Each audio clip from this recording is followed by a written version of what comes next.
Myanmar में शुक्रवार दोपहर आए 7.7 की तीव्रता के भूकंप में कम से कम 144 लोगों की जान चली गई है। आंकड़े लगातार बढ़ रहे हैं और 730 से ज्यादा लोग घायल हुए हैं। शुक्रवार देर रात तक बचाव का काम जारी रहा। ऐसे में मरने वालों की संख्या और बढ़ने का अंदेशा है।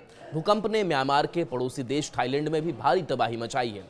थाईलैंड की राजधानी बैंकॉक में कम से कम 10 लोगों की जान गई है। बैंकॉक में एक निर्माणाधीन इमारत गिरने के बाद मलबे में फंसे लोगों को निकालने के लिए बड़े पैमाने पर रेस्क्यू ऑपरेशन चलाया जा रहा है।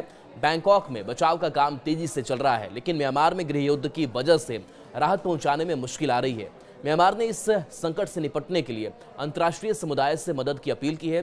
म्यांमार के सैन्य शासन के एक अधिकारी ने देश में भूकंप से 144 मौतों की पुष्टि की है। इंटरनेशनल रेस्क्यू कमेटी म्यांमार के डायरेक्टर मोहम्मद रियास ने बताया कि म्यांमार में हजारों लोगों को तुरंत आश्रय, भोजन और मेडिकल मदद की जरूरत है। उन्होंने कहा कि देश की संचार लाइनें ठप हो गई हैं और परिवहन बाधित है। ऐसे में भूकंप से नुकसान का सही पता चलने में कई हफ्ते लग सकते हैं।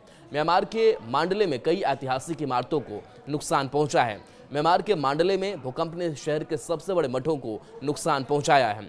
भूकंप से सागाइंग क्षेत्र में एक 90 साल पुराना पुल भी ढह गया। मांडले और म्यांमार के सबसे बड़े शहर यांगून को जोड़ने वाले राजमार्ग के कुछ हिस्से में भी भूकंप से क्षति हुई है। म्यांमार की सत्तारूढ़ सेना ने कई क्षेत्रों में आपातकाल की घोषणा की है। म्यांमार के सत्तारूढ़ सैन्य जनरल मिन आंग ह्वाइंग ने दुनिया से मदद की अपील की है। WHO ने कहा है कि वह म्यांमार और थाईलैंड में आए भीषण भूकंप के बाद आपातकालीन प्रबंधन प्रतिक्रिया को सक्रिय कर दिया है।